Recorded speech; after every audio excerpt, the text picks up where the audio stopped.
One more information is slightly insurance. Taking GPS is from the parameters, and they don't give you exact precision information because of latency. You have in the sentence. So if you have a barometer, you know the exact altitude, and that will definitely vary from what it is for the region. And the more people system is like more important answer. You have 4 factors used in the altitude difference. Very minimal. I don't know what they can actually do. We can actually try. No, it's a really contextual sensor and actually barometer. Yeah. That's because that's what they're saying, right? That barometric.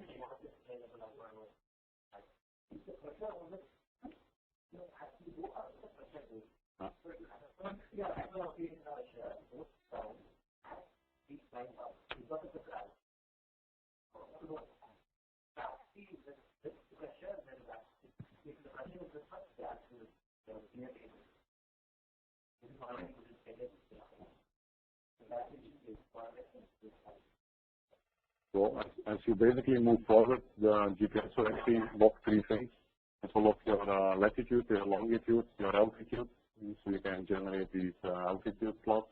And it will also lock the time at that point, so that you will know exactly across the trail at which time you are at which point of the trail. The timing information is also very useful because that will allow you, if there are some photographers along with us on the track who take photographs, and they also have like timing information stored in their photos, that you can actually correlate the timing information in the photograph with the timing information in the trail, and that you can know exactly where the photograph was taken along the trail. So that's what I call geotagging, basically correlating the photograph with your position on the map, which is possible by logging the time, obviously, along with the position. Any other questions? I think the people in WebEx are not able to hear. Yeah. Say again, Mala? Track. That's what you mentioned.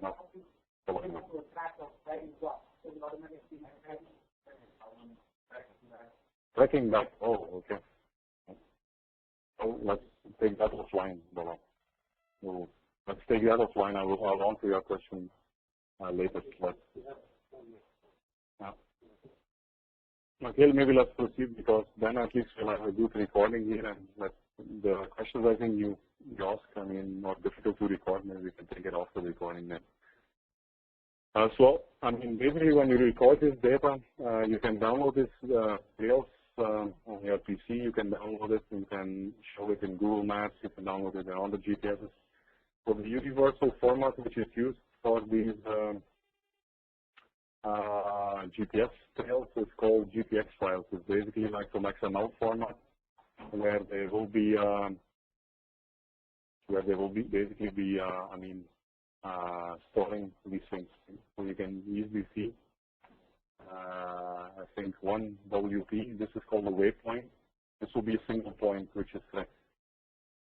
So if we go to so you can see that you can see timing information is there. I guess they will also probably have a time zone there. The latitude is there, the longitude is there, and the elevation is there. So kind of it's a 4-dimensional coordinate. If we add the time to the 3-dimensional position coordinate. So yeah. So basically, I mean, let me start from the beginning. So say again, we want to do, say, a certain trail, right? So I'll show you what I typically do before the trek and what we typically do after the trek. Kind of show you the full life cycle, how we use the maps in our treks.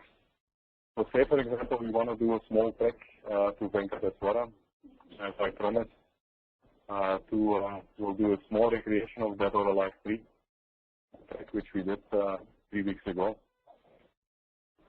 So let me show you.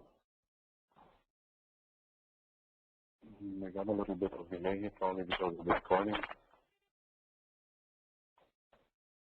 Yeah, there we go. So let's just create a new trail, I mean, something that we can download in our GPS so that you'll be able to use in the field. And then let's do this trek.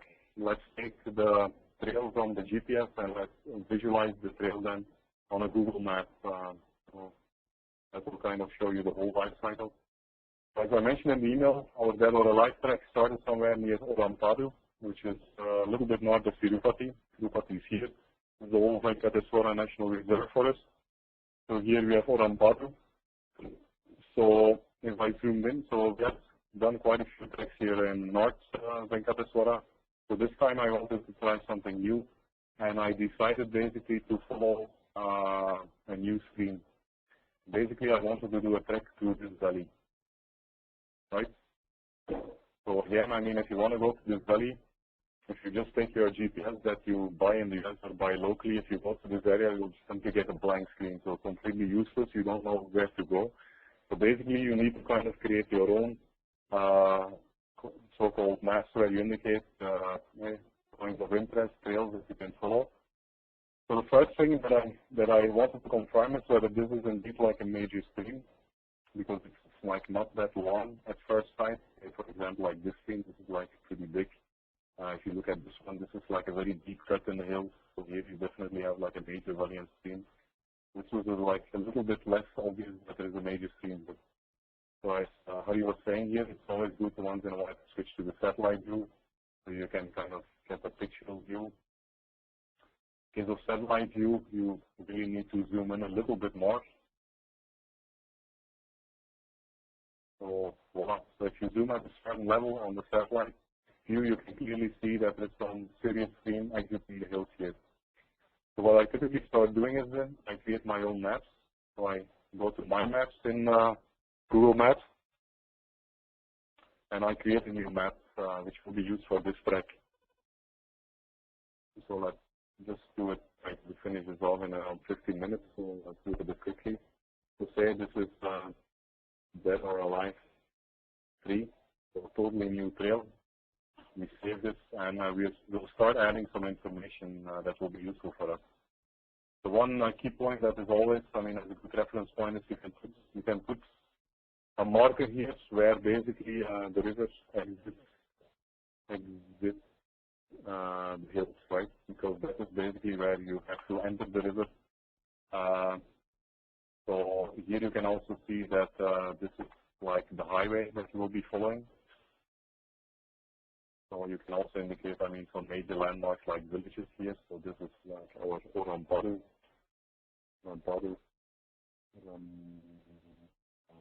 So the most, I mean, biggest village nearby.